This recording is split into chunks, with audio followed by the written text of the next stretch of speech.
Rekaman UAV Lancet Rusia secara paksa menghapus Grad MLRS Ukraina di dekat Bakhmut ramai beredar di media sosial Telegram pada Rabu 11 Januari 2023. Invasi yang dimulai Rusia ke Ukraina sejak 24 Februari 2022 lalu masih terus bergulir hingga saat ini.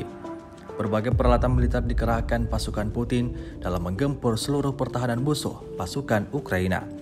UAV kamikaze Rusia salah satunya merupakan amunisi yang juga menjadi andalan para tentara Rusia dalam menghancurkan target.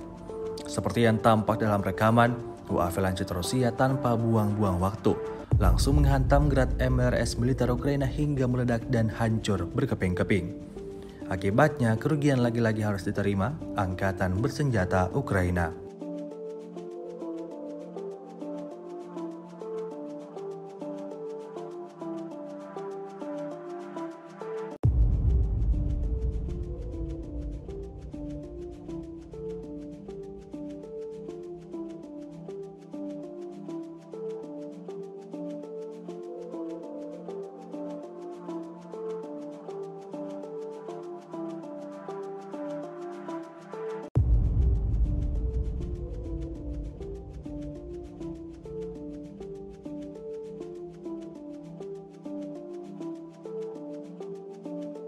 Sejauh ini selama invasi berlangsung, Rusia secara total melaporkan 370 pesawat Ukraina, 200 helikopter, dan 2.866 kendaraan udara tak berawak, serta sistem rudal anti pesawat dieliminir oleh pasukan Vladimir Putin.